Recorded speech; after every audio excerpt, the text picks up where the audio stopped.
Okey, kita sambung pada bahagian B. Soalan bermula nombor 11 hingga nombor 15 untuk bahagian B. Okey, tengok nombor 11. Jawapan menunjukkan kadar premium bagi tarif motor bagi Semenanjung Malaysia. Okey, so kita ada kapasiti enjin, polisi komprehensif dan polisi pihak ketiga. Jadual 5 menunjukkan rumus mengira premium asas polisi komprehensif bagi Semenanjung Malaysia dan juga Sabah Sarawak. Okey, kadar bagi RM1,000 yang pertama tambah RM26 bagi setiap RM1,000 atau sebahagian daripada nilai itu bagi nilai yang melebihi RM1,000.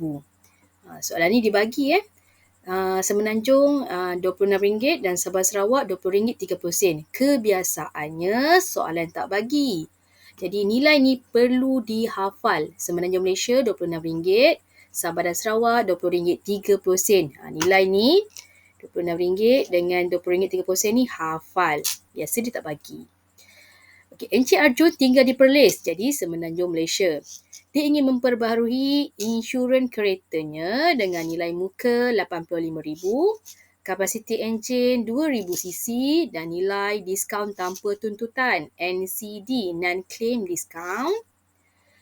Pada tahun itu ialah 55%. So ini diskaun dia lah. So 55%. Hitung premium kasar yang akan dibayar oleh Encik Arjun jika dia ingin membeli polisi insurans komprehensif.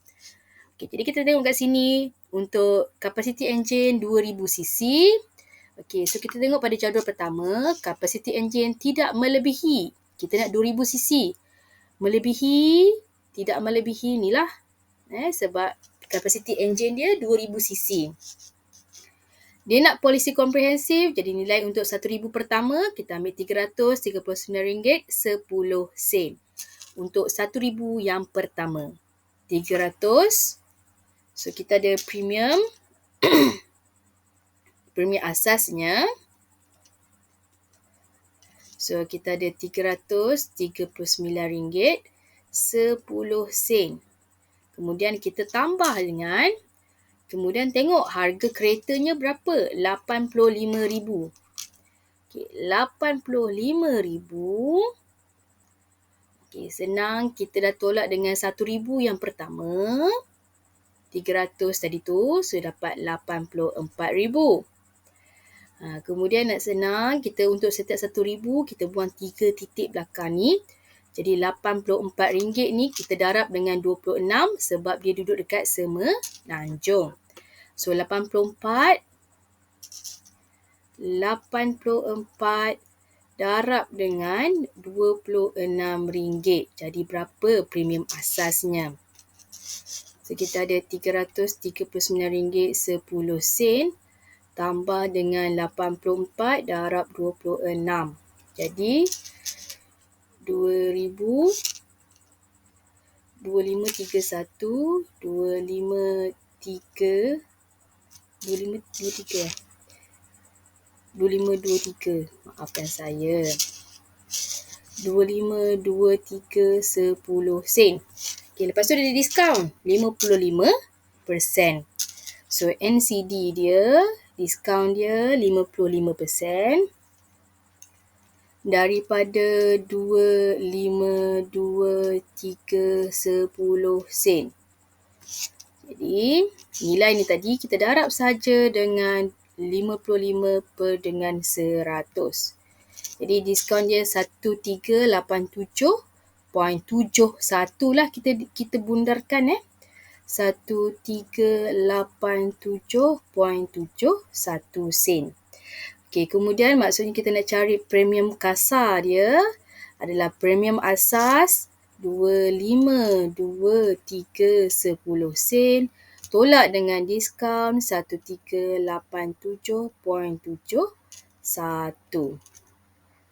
Okey, so 2523.10 sen tolak dengan 1387.71. Jadi kita dapat 1135.39. selesai untuk soalan pertama. Rahimi ingin menyertai satu ekspedisi mendaki gunung yang akan dijalankan pada tempoh 6 bulan akan datang. Okay, so dia ada masa tempoh 6 bulan. Yuran penyertaan yang akan dikenakan ialah sebanyak 1,300. Dia mempunyai wang simpanan sebanyak 200. Okay, dan menerima wang saku mingguan sebanyak RM50. Okay, so dia terima RM50 wang saku mingguan per dengan minggu lah kan? Per dengan minggu. Maknanya kalau 1 bulan darab dengan 4. Kalau 1 bulan ada 4 minggu darab dengan 4, kemudian dia ada masa tempoh 6 bulan. So darab dengan 6. Ini untuk wang saku dia. Dia juga bekerja secara sambilan selama 4 hari dalam sebulan dengan upah RM20 sehari. Dalam sebulan tu dia kerja 4 hari dan setiap hari RM20. Maknanya RM20. Darab dengan 4 hari dalam masa sebulan, dia ada masa 6 bulan. Okey, lepas tu membelanjakan. Okey, ni dia belanja pula. RM5 setiap hari persekolahan. Purata Rahimi bersekolah pada setiap bulan ialah 20 hari. Jadi dia belanja, ni duit belanja dia pula. So belanja dia RM5. Ada 20 hari, dalam sebulan ada 6 bulan.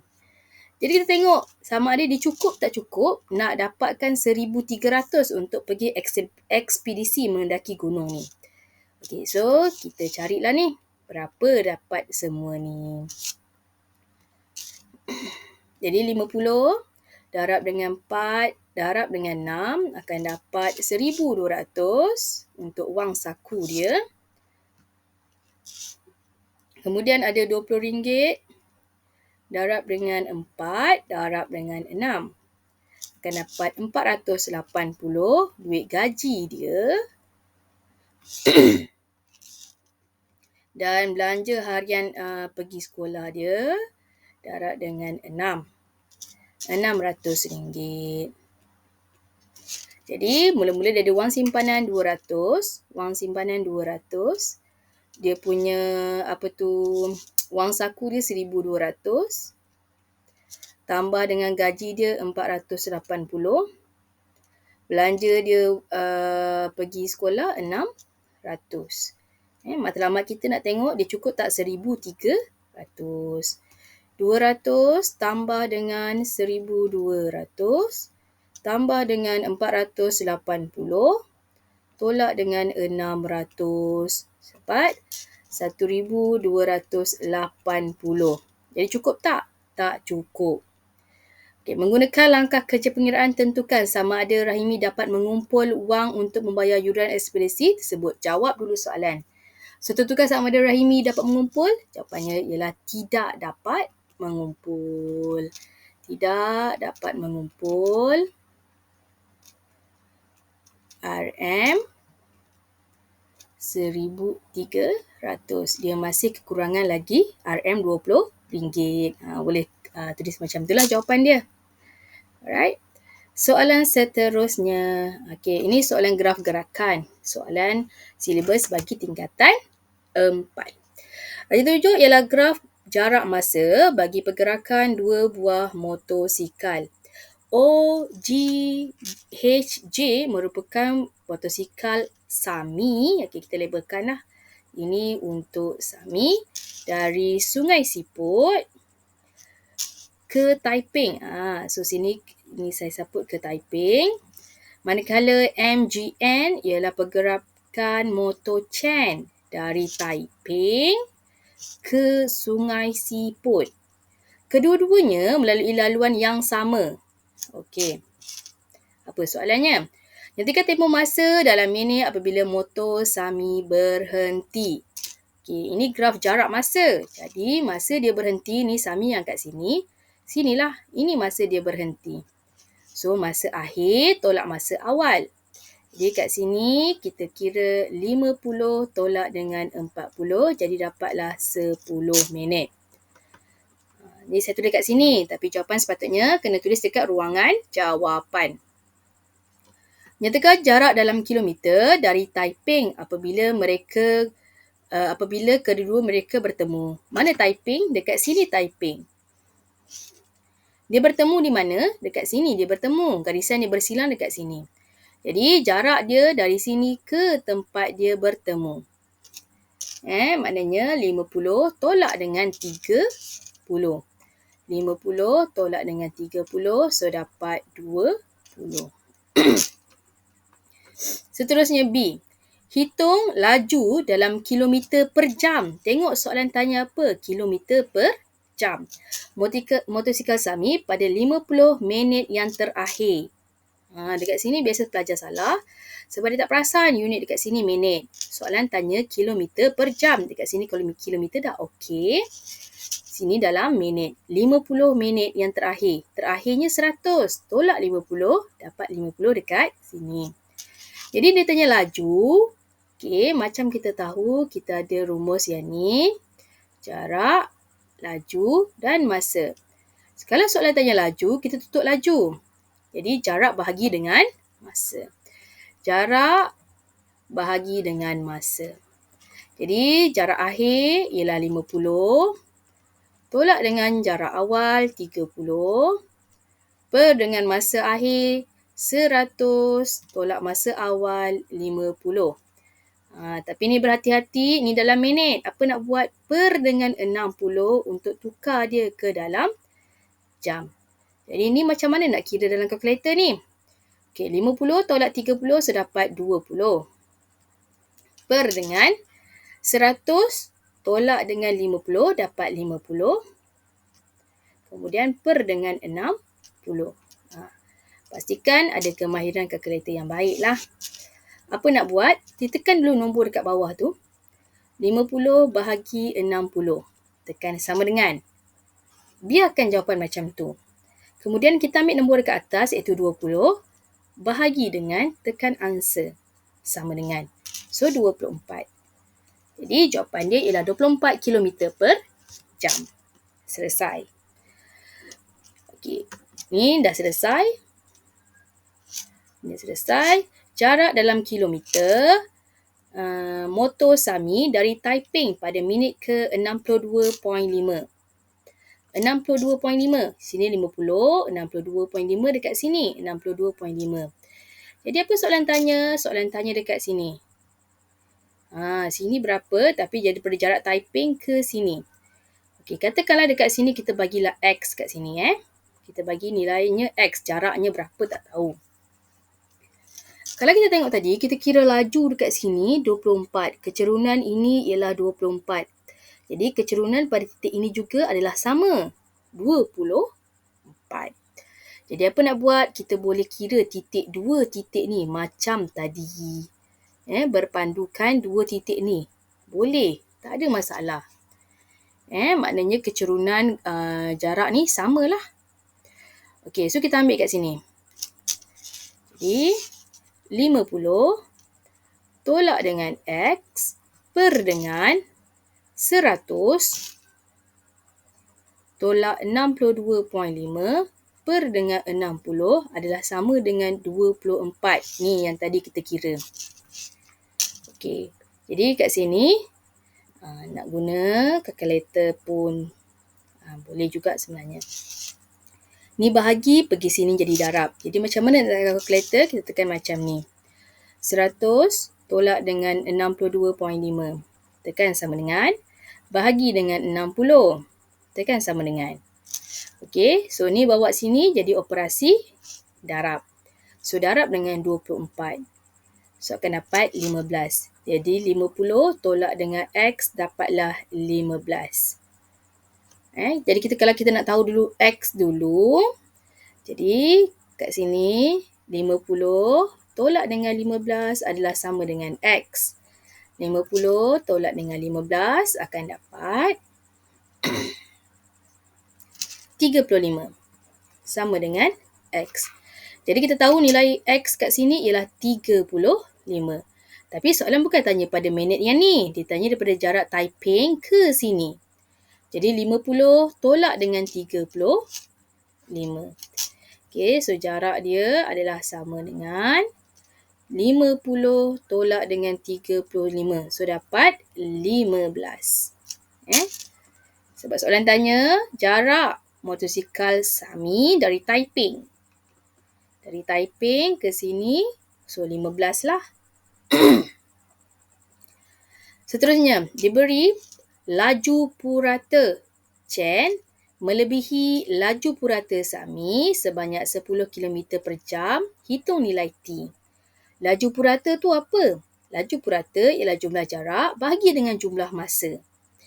Okey, jadi dia kata laju purata Chen melebihi laju purata Sami sebanyak 10 km per jam. Jadi kita kiralah dulu laju purata untuk Sami tu berapa. Okey, jumlah jarak. Mana Sami yang ni? Okey, laju purata untuk Sami ialah jumlah jaraknya 50.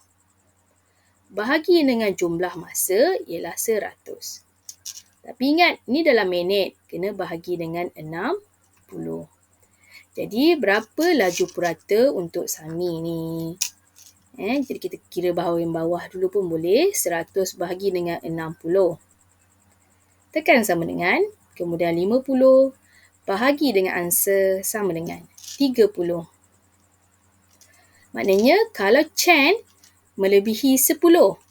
Dia kata Chen melebihi 10, maknanya 30 tambah dengan 10. Laju purata untuk Chen ialah 40. Okey, so dia nak tahu T. Mana T? Dekat sini T. Okey, so sama dah tadi. Jumlah jarak ialah jumlah jaraknya 50. So, dia nak tahu T. Jumlah jarak 50 per dengan masa. Jumlah jarak per jumlah masa T. Tapi T ni dalam, tak apa. 50 per sama dengan 40. So, berapa nilai T? Ni kita boleh tukar tempat dia. Jadi, 50 per dengan 40 sama dengan T. 50 per dengan 40, so dapat 1.25 sama dengan T. 1.25 ni dalam unit jam. Tapi dekat sini, T ni adalah dalam unit minit. Jadi, kita kena tukar nilai ni dalam unit minit. Maknanya kita darab dengan 60. Darab dengan 60 akan dapat 75. Jadi, T sama dengan 75. Okey. Selesai. Nombor 13. Lengkapkan jadual 6 di ruang jawapan bagi persamaan Y sama dengan X kuasa 3 tambah 3X tolak 10. Okey, untuk soalan macam ni, biasa ada dua jawapan kat sini. Okey, pelajar terus boleh gunakan kalkulator. Macam mana? Masukkan saja nilai dia, X. Ni, X kuasa 3 tambah 3X tolak 10 ni. Kita salin saja balik dalam kalkulator. 3X kuasa 3. X kuasa 3. Taklah tengok X kuasa 3 tambah dengan 3X tolak 10. Tekan calculate. Untuk permulaan, dia tanya X berapa. Ni boleh abaikan saja nilai ni. Cuba kita masukkan dulu ni. Negatif 3. Tekan sama dengan. So, dapat negatif 46. Sama kan? Untuk yang ni saya nasihatkan, cuba dulu untuk setiap nilai yang ada. Supaya maknanya kita tahu nilai yang kita masuk tu betul. So, betul. So, calculate lagi negatif 1. So, dapat negatif 14. Jadi, kat sini sebenarnya jawapannya ialah negatif 14. Dan juga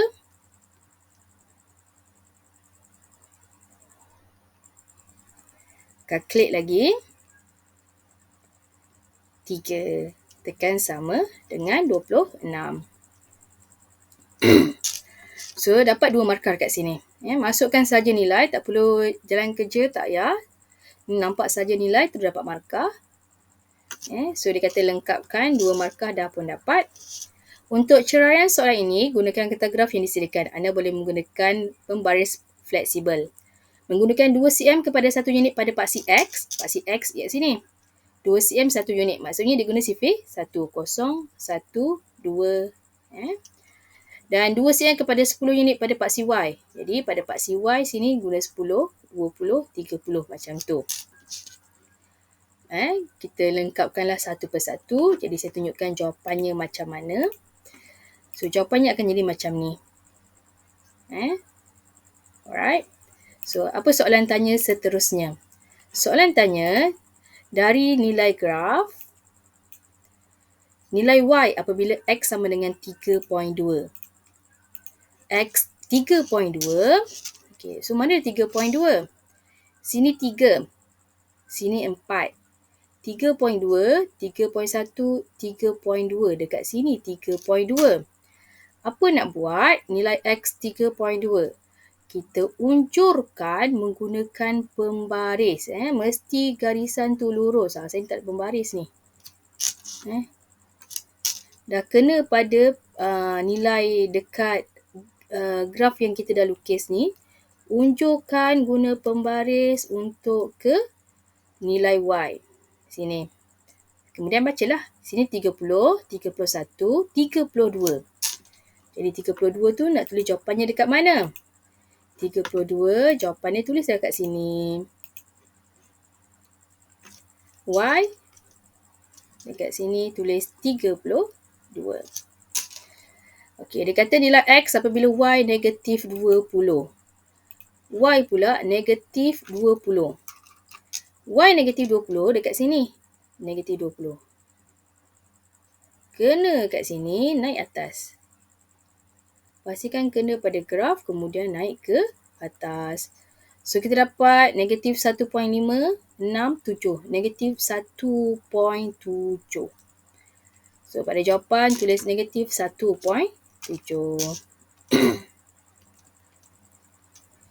Jawapan mungkin sedikit berbeza disebabkan graf. Dia ada dia punya julat dia lah. Range dia. Asalkan ada range, so betul.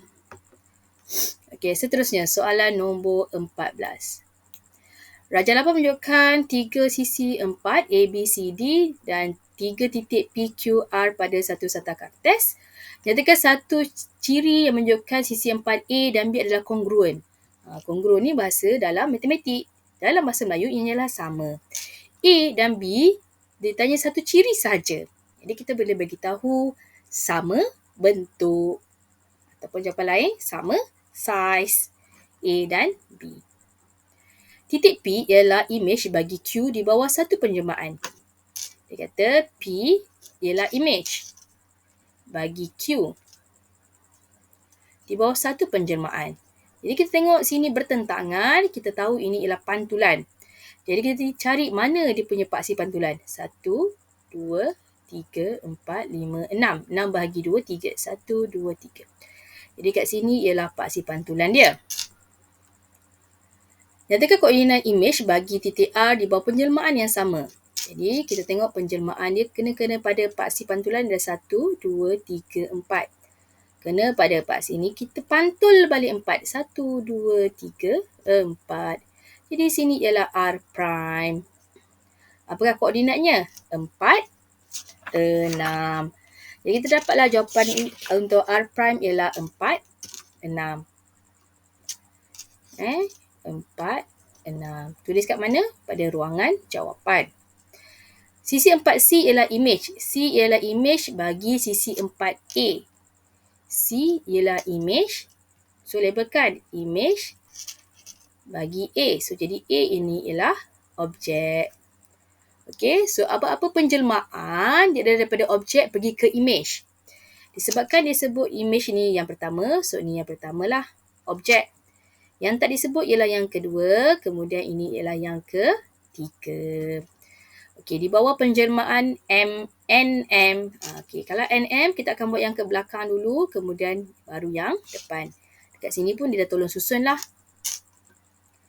Jadi kalau tengok sini, daripada nombor 1 pergi ke nombor 2, kita nampak dengan jelas ini ialah pantulan. Okey, untuk bila nampak saja pantulan, terus tulis pantulan. Dapat 1 markah.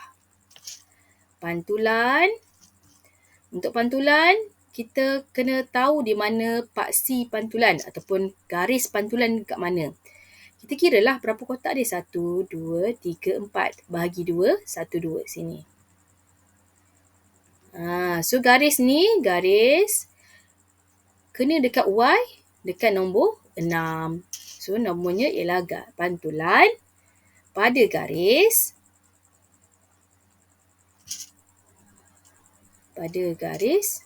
Y sama dengan 6. Selesai. Dah pergi dekat nombor 2. 2, pergi ke nombor yang ketiga, nampak saiz dah pun berbeza. Tak lain tak bukan, ianya adalah pembesaran. Tulis saja pembesaran, dapat 1 markah. Pembesaran, mesti tahu dia punya pusat pusaran. Pusat pembesaran. Ni sama dengan ni. Kita gariskan. Titik ni adalah sepadan dengan situ, jadi dia bersilang di sini. So ini ialah dia punya pusat pembesaran. 5, 3. Jadi pembesaran pada pusat 5, 3 dengan faktor skala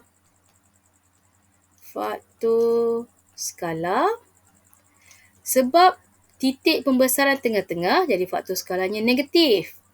Tengok dekat sini, 1, 2. Dekat sini kita ada 1, 2, 3, 4. Kita tahu K sama dengan I per dengan O. Image per dengan objek. Jadi 4 bahagi 2, so dapat 2. Jadi skalanya ialah negatif 2. Selesai. Diberi bahawa luas sisi 4C ialah 96. Hitung luas dalam sentimeter sisi 4B. C itu K 96. Sini 96. Sini image. So kita tahu bahawa luas image adalah sama dengan K kuasa 2 darab dengan luas objek. Luas image 96. K dia ialah negatif 2 kuasa 2 darab dengan luas objek, tak tahu, kita letaklah X. Macam tadi kita nak guna kalkulator terus pun boleh. 96 sama dengan kurungan negatif 2 tutup kuasa 2 darab dengan X. Shift calculate. So dapatlah X sama dengan 24.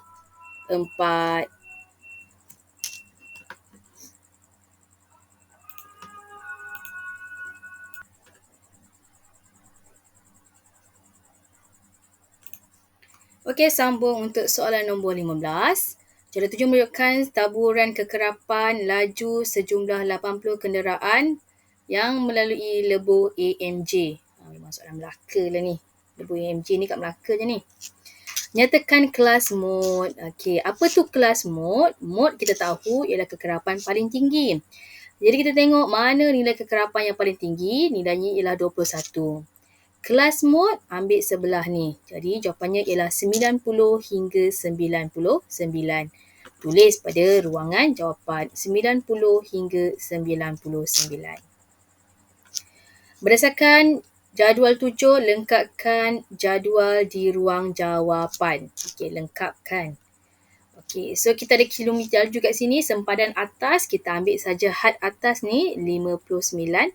Tambah saja 0.5. 69.5, 79.5, 89.5, 99.5, 109.5, 119.5. Kemudian kita ada kekerapan longgokan. Kekerapan longgokan tu kita ambil kekerapan, kita longgokkan dia. Tambahkan dia. Okey, nilai ni, sekejap saya tulis kat sebelah dulu. Supaya senang kita nak refer dia. Okey, so kat sini ialah 0, 6, 9, 19, 21, 13, 8, 4. Jadi kita longgokkan. Ni daripada jadual atas saya susah nak refer. So sini 0. 0 tambah 6, 6. 6 tambah 9, 15.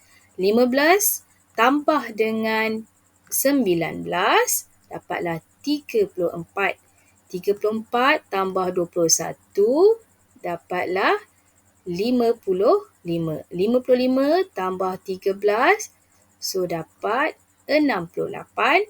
68 tambah dengan 8 dapat 76.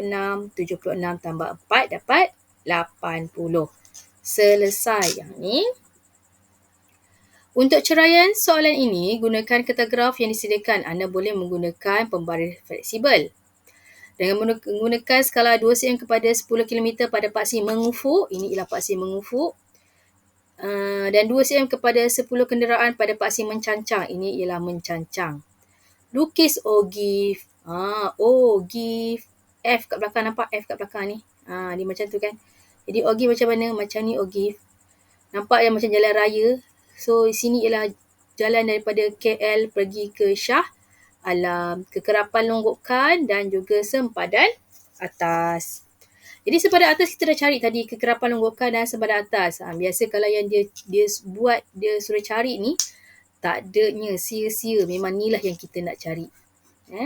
So kita ada KL ke Shah Alam, daripada sini ke sini. Untuk nilai Shah Alam, ambil sahaja nilai ni. 59.5 tulis sini, 69.5, 79.5, 89.5. Jangan pening-pening, nanti susah nak buat. Untuk KL dia kata 10. Jangan ambil ni pula. Kita ambil skala yang tepat lah. 10, 20, 30, 40, sampai berapa? 80 sekurang-kurangnya. Lebih tak apa, 90, ngam. Lepas tu kita plotkan graf. Okay. Berdasarkan ogive yang dilukis darjah 15B, cari persentai ke-50. Okay, kita terus jawapan ni macam mana. Okay, ogive yang akan kita dapat macam ni. Persentai ke-50 bermaksud kita nak tahu persentage dia ke-50 lah tu. Persentai ke-50, kita 50 per 100 darab dengan nilai kekerapan yang akhirnya 80. So 50. So kita kira 50 per dengan 100 darab dengan 80. So kita dapat 40. Tapi 40 ni bukan jawapan dia. 40 pada graf, gariskan, kena pada graf, turunkan dia ke bawah. Ni guna pembaris. Okey, gunakan pembaris. So dapatlah dekat sini. 89.5, 90.5, 91.5, 92.5. So sini ialah, so tulis pada jawapan dia ialah 92.5. 92.5. Mana nak tulis jawapan? Tulis dekat sini. 92.5, soalan C. Okey, selesai untuk soalan bahagian B. Lepas ni kita bersambung untuk soalan pada bahagian C. Terima kasih.